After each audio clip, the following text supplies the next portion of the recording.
This podcast contains salty language that may not be suitable for all listeners. I'm Cheryl Cook, and this is the Briny Heart, Tall Tales and Legends from the East Coast. Every 2 weeks, I'll bring you a tall tale, creature, myth, or legend that I've put through my haphazard research and writing process. Remember, I'm not a historian, and I don't play one here. In today's episode, I have the story of not one, but 2 ghost ships of the East Coast. We begin in New Haven, Connecticut, with the Puritans who settled there. The Puritans were an interesting bunch, and when I say interesting, I mean judgmental. That can't be too surprising, considering that they often referred to themselves as the godly. And when I say they, I mean mostly the menfolk, as the women were expected to be quiet, humble, and subservient to their husbands. That sounds like fun. The Puritans who arrived in New England really didn't mellow much in their views. For a group who were severely restricted in terms of religious practice when they were in England, they were incredibly intolerant of other religious viewpoints. How intolerant? They hung a Quaker lady for being a Quaker lady. Guys, I'm an atheist, and even I think the Quakers are kind of okay.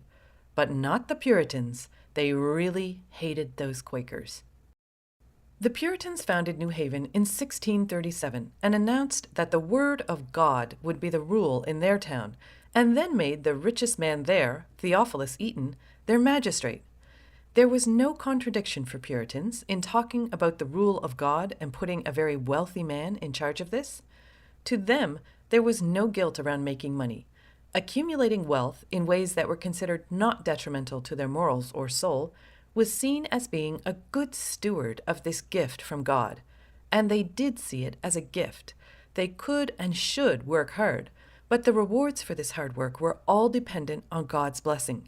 It was His grace alone that would bring riches. Long story short, the New Haven Puritans really sucked at being commercially prosperous.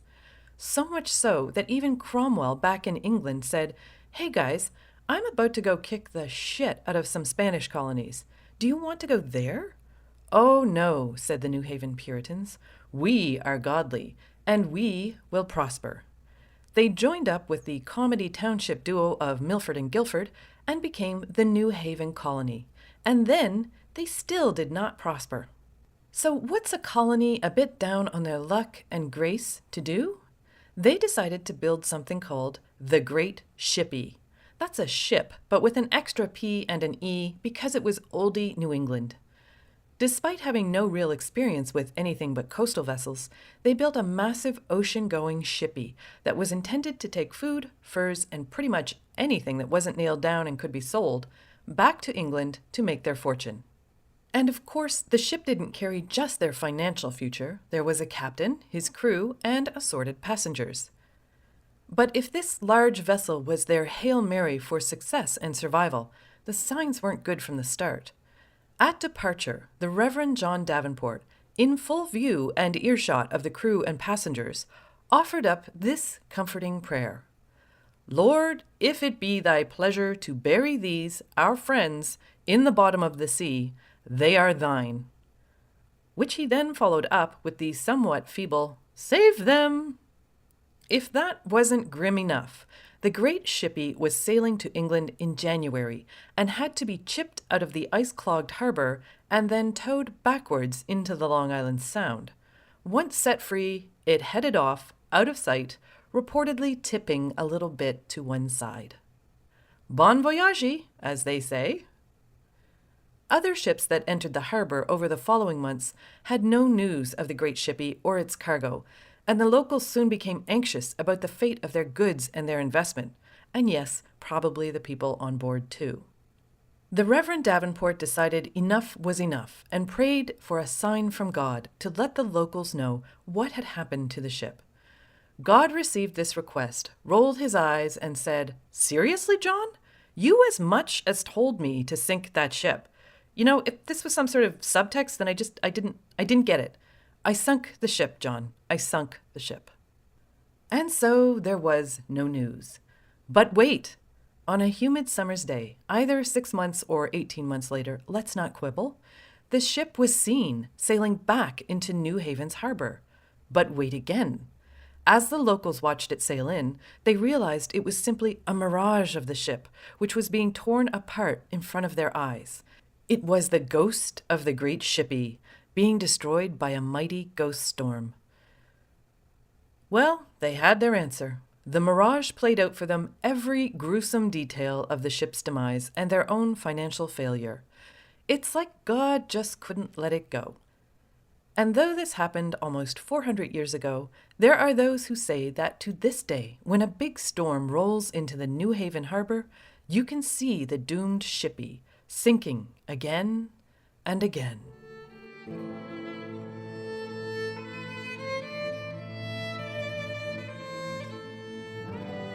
For our second story, we move up the coast to the maritime provinces of Canada and the ghost fire ship of the Northumberland Strait.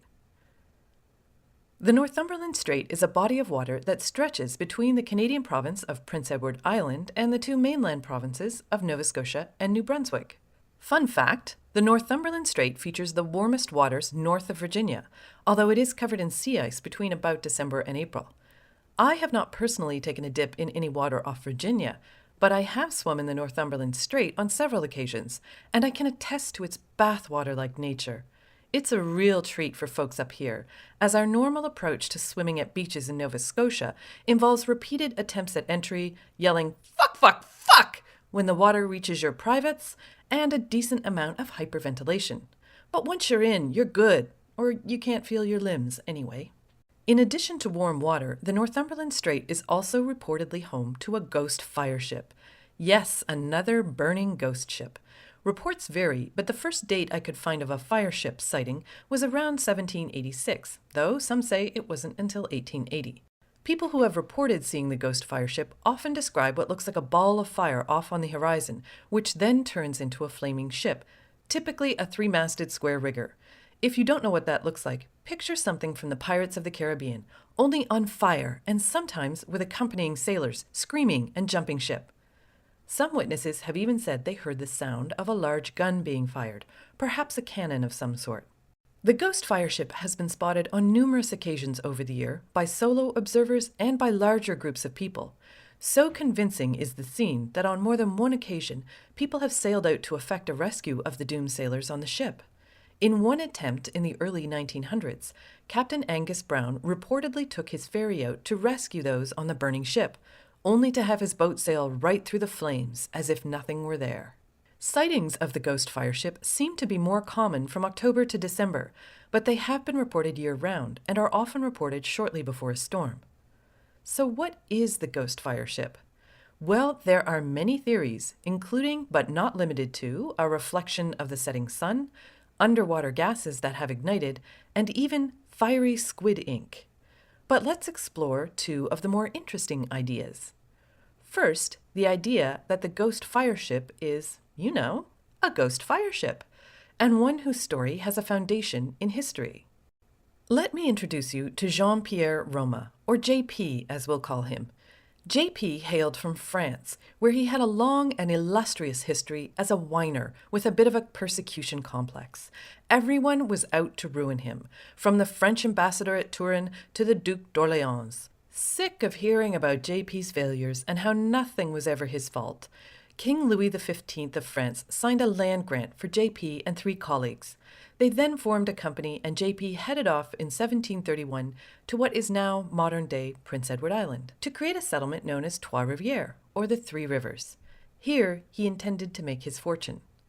JP landed with 1 ship carrying wine, whiskey, and other stuff, a 2nd ship carrying fishermen, and a 3rd carrying settlers. And how did that go for them? I lived on Prince Edward Island as a child, and one fine April morning, we woke to discover that our car had been completely buried in a snowstorm. In April. It was a hard 13-year slog for JP and his settlers, who endured, among other things, a crop fire in 1737, having their hay boat stolen by disgruntled settlers, the 1738 plague of mice who consumed all the crops in the field, and the long, hard winter of 1739, when an unnamed woman from the settlement set fire to a building and killed all the livestock. It's not clear if she intended to do that, as it seems like cutting off your nose to spite your face, so we'll go with that one being an accident. But finally, things began to look up for the colony. No, I'm kidding. The English took control from the French at Fortress Louisbourg in Nova Scotia, and then set about doing what the English typically do when transitioning government in an area they have conquered.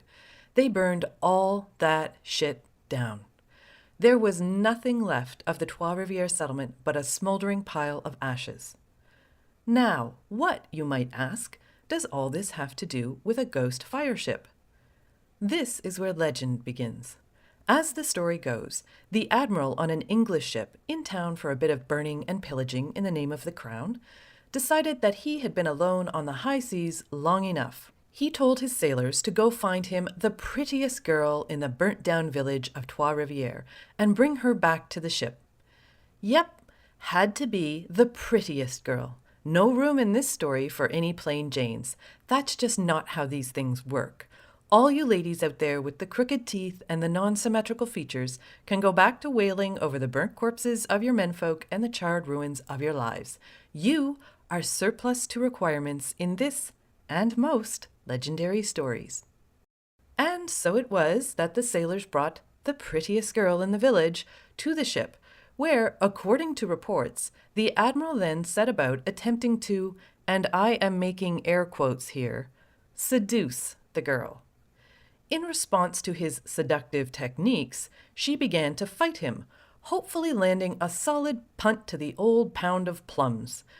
But no matter what damage may have been done to the admiral's buoys, the ship was to suffer even worse damage, for during the struggle, a lamp was knocked over, spilling its oil and causing a fire that spread to the rest of the ship. The crew cut the blazing ship loose and it floated away, burning brightly until it sank, resurrected only through the legend of the ghost fire ship. And what became of the girl? Come on now, she's just a cog in the wheel of this legend. A very pretty cog. So that's one explanation. How about something more logical? But even this more rational account doesn't escape a bit of legendary history. Let's look at the so-called Fata Morgana. La Fata Morgana is Italian for the fairy Morgana, also known as Morgan Le Fay, the fabled sorceress from Arthurian legend. She was also referred to as the mistress of the fairies of the Salt Sea, and was associated with the Mediterranean, particularly Sicily, and the sirens who lured sailors to their deaths there. Fata Morgana is also the name of a type of superior mirage that appears in a narrow band above the horizon. A superior mirage is a complicated process that has to do with thermal inversion, the curvature of the Earth, light rays, and I'm not going to pretend that I understand it. But the result of this process is that when the air below the line of sight is colder than the air above it, like when there's ice or very cold water, it causes the image of an object to appear above the actual object. So a shoreline on the horizon may appear much taller than it is. Or if a distant object, like a ship or a building on the shore, is just out of the line of sight on the horizon, and the conditions are right, you may see an image that almost appears to be floating. The image may change rapidly, compressing and stretching, and always looking otherworldly or slightly unreal. And that's because it is unreal. It's a mirage. And there you have it, a reasonably logical explanation for ghost ship sightings, especially those that happen in a particular set of conditions. Not that this explanation is going to stand in the way of true ghost ship believers. To quote Nova Scotia resident and ghost ship sighter Melvin Langell, I believe in all that stuff, and I don't know what else it could be. Indeed, Melvin. Indeed. The Briny Heart is produced by the one-woman crew of me, Cheryl Cook. Join me again in 2 weeks for more tall tales and legends from the East Coast.